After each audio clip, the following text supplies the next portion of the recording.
What's good, YouTubers and YouTubettes? This is JBsports back again with another one.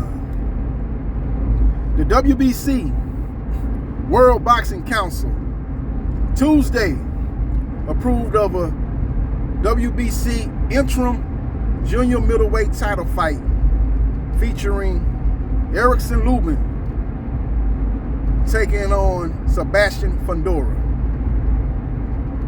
The WBC also stated that the winner of that fight will be mandated to take on the winner of the undisputed junior middleweight title fight between Jamel Lions Only Charlo taking on Brian Castano. Now that fight's gonna take place February 26th at the Toyota Center. Houston, Texas, H-Town, my town. And yours truly will be in attendance for that matchup, man. Hopefully they have a strong undercard too. But much looking forward to these fights. So basically we have a de facto junior middleweight tournament. And whoever comes out victorious when the smoke clears between those four fighters will be the top dog in the junior middleweight division.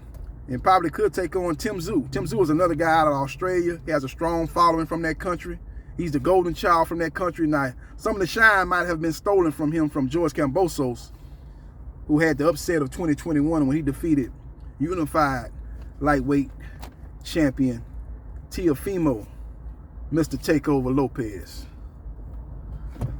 So we will see what happens and we will see what transpires. Now, I don't know if this fight's going to be a main event or a co-main event. I believe it's probably going to be a main event because this is really a significant fight.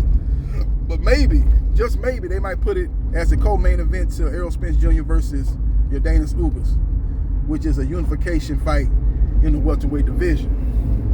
So we will see what happens and we will see what transpires. But I like the matchup. Now, you have two southpaws. You got one guy that's 6'5" and a half. A lot of people say, oh man, he's 6'7". He's not 6'7", he's 6'5" and a half. He looks tall because he's so tall for that weight. You know, he should be like in the heavyweight division height-wise. He's 6'5". You know, he'd be right at home in the heavyweight division. But in the junior middleweight division, when your average height is probably around 5'10", 5'11", that's pretty much the height of what Jamel Charlo is. He's probably about 5'10". I believe Tony Harrison, he's a tall for that weight class. He's 6'1". But Sebastian Fundora, when he's in the ring with these guys that's, you know, around 5'10", he looks like he's about 6'7", but he actually is 6'5" and a half. Now, Erickson Lubin, I believe, is 5'9". He's 5'9". But he seems taller than that, man. I remember when he fought Jamel Charlo. Jamel Charlo is a legit 5'10". And it seemed like they pretty much was the same height, but maybe that wasn't the case. Maybe, I don't know. I don't know, man. He's 5'9", 5'10", somewhere in that range. Basically, he's at a 8.5 inch height disadvantage going into this matchup. And Erickson Lubin, who's a very skillful fighter, very, very, very, very technically sound, is going to have to come forward in this fight. He's going to have to close the distance in this fight. He's going to have to slip the long reach advantage, as Sebastian Fundora has an 80-inch reach. Erickson Lubin, on the other hand, has a 74-inch reach. So that's a 6-inch reach advantage for Sebastian Fundora. He's a guy, man, when you think you out of range, you really ain't out of range. He can still touch you. That's the difference between him and the other junior middleweights in the division. He can throw punches from a distance, and he can still land those shots. You be thinking like, I'm out of distance. Now, whatever you think you out of distance when you normally fighting a normal size junior middleweight with a normal reach, you're not out of distance with this guy. This guy's got an 80-inch reach. Now let me tell you this.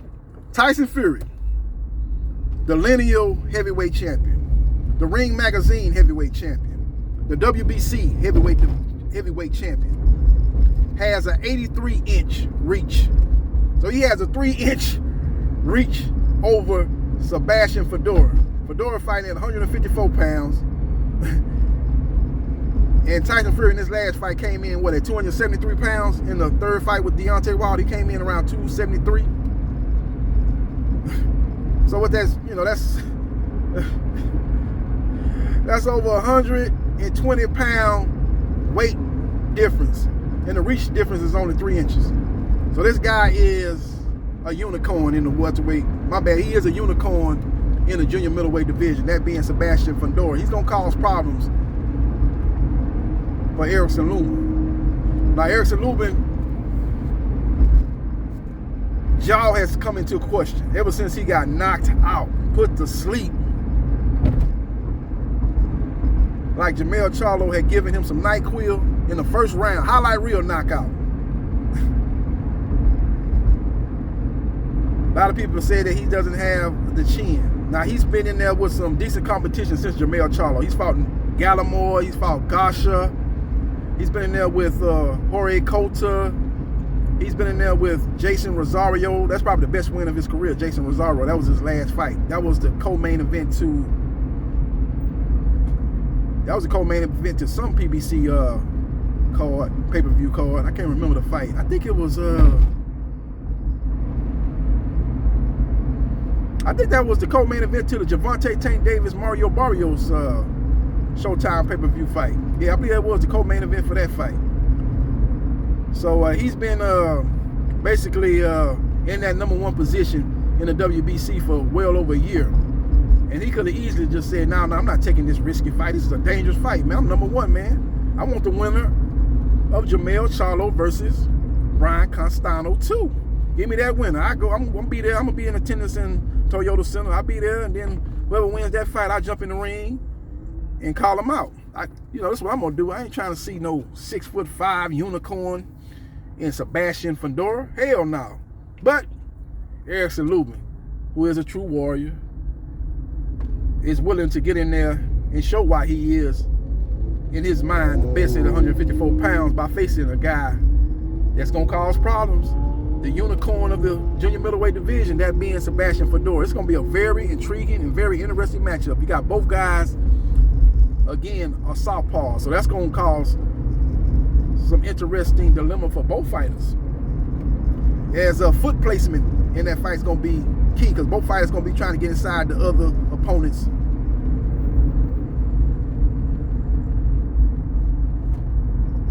opposite foot. So that's gonna be foot position is gonna be very key.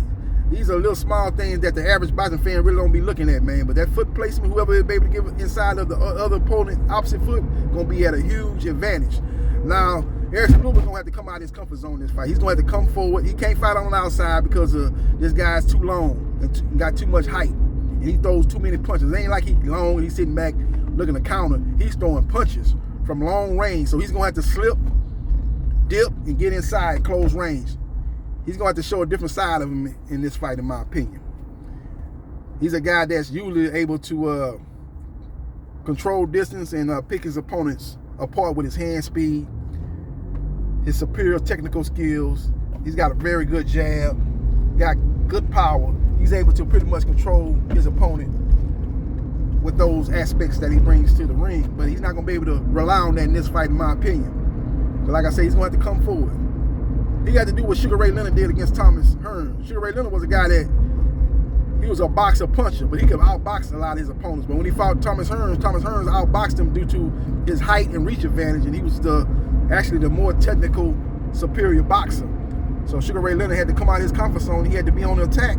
He had to close distance. He had to land bombs. And he was eventually, after getting outboxed for the majority of the fight, he eventually caught up with Thomas Hitman Hearns. Hearns had never been in a fight of that magnitude. I think fatigue played a big part in that fight. And Sugar Ray was able to ultimately stop Thomas Hearns. That's what Erickson Lubin got to do in this fight, in my opinion. He got to close distance. He got to get inside. He's got to land bombs. He's got to test Fundora's chin. Now, Fundora in his last fight with Sergio Martinez showed some vulnerabilities. He got hit more in that fight than I ever seen him in any previous fight. Despite the judges' scorecards, I had that fight way closer than they had. I think they had that fight basically him winning that fight by wide margins. I didn't see that type of fight when I watched it. You know, that was on the undercard of the Gervonta Tank Davis, Eastside Cruz fight. I had the fight, I think if I'm not mistaken, I think I had that fight either 7 rounds of 5 or 8 rounds of 4 from Fundora. Sergio Martinez did a lot of good things, and I think Erickson, Lubin, and his team need to go back and look at that fight and pick up on things that Martinez was able to exploit against Fundora and do it on a high level, which I think he can do. Because he's faster than Martinez. He's a harder puncher than Martinez, and he'll be able to set his shots up and place his shots better than Sergio Martinez. Very, very interesting matchup. This is a true 50-50 fight. Make no mistake about it. I can't wait for this fight, man. It's going to be one of the best fights of 2022, especially in the early portion of 2022. This is going to be a good fight, man. Can't wait to see it. They're looking at March or April of 2022 on Showtime. So we will see what happens. We will see what transpires. Now, that's the same time frame that Golden Boy is looking to put on Ryan Garcia versus Isaac Cruz. Now, I did a little digging here about an hour ago, and I heard that Golden Boy Promotion is not really keen on making Ryan Garcia versus Isaac Cruz. They feel that Ryan Garcia, who has just came off hand surgery, shouldn't be getting in the ring with a iron chin Isaac Cruz. Ryan Garcia is pushing for the fight. Now, Ryan Garcia has been at odds with Golden Boy in the past, so I don't know when his contract is up, but when you steady telling the fighter no, you know, he wanted the Gervonta Tank Davis fight well over a year ago, and they was talking about, nah, it's too soon. And Ryan Garcia has stated before that he's in boxing for a good time, not a long time. So he's not planning on being in boxing like Bernard Hopkins fighting till he's 50 years old, or Mayweather and Pacquiao, they fighting until their late 30s, early 40s. He's not planning on being in boxing that long, based on a statement he made in an interview. I believe it was with ESPN, when he was talking about possibly facing off with Manny Pacquiao.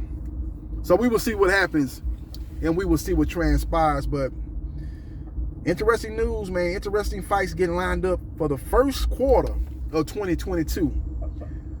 Boxing is doing a good thing, man. They're picking up where they left off at 2021. 2021 is finishing up with a bang. 2022 is picking up. And they taking off, man. And they not allowing the sport of boxing to lose any momentum. So we will see what happens, and we will see what transpires. But interesting matchup. When they announce the fights, announce the venue, announce the location, I'll break this fight down in depth. But my thumbnail sketch on this fight is it's going to be a very difficult fight, man. And I believe that Erickson Lubin is going to have to get out of his comfort zone.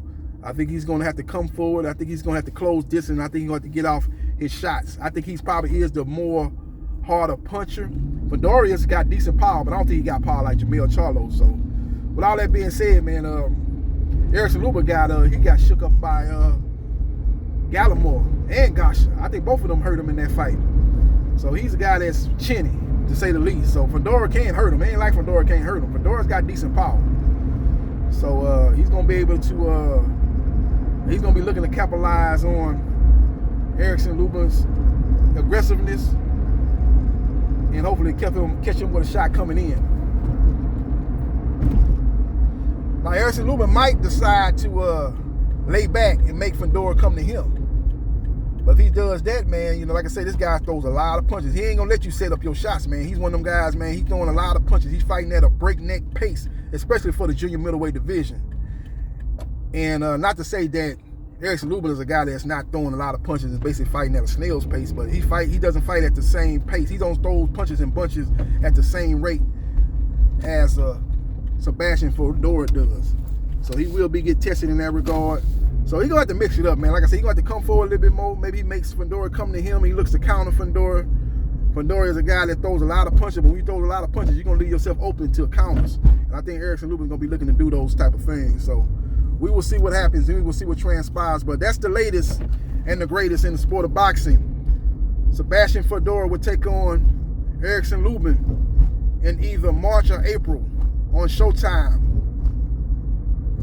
And the only thing we don't know is will it be a co-main event or a main event? If I had to take an educated guess, I think it's going to be a main event. But if it does be a co-main event, maybe it'll be the co-main event for Errol Spence Jr. versus Yordenis Ugas. Let me know your thoughts about this particular matchup and who you like. Either Erickson Lubin or Sebastian Fundora. Pick a winner. And if you think the fight's going to go to decision, let me know that too. And if you think it's going to be a fight that ends in stoppage, somebody gets knocked out or somebody gets TKO'd, You gotta let it go. Gotta love TKO. What you think it's gonna be, a TKO? Let me know that in the comment section. Hit the like button if you like the content of this video. And subscribe to JB Sports. The man, the myth, the legend.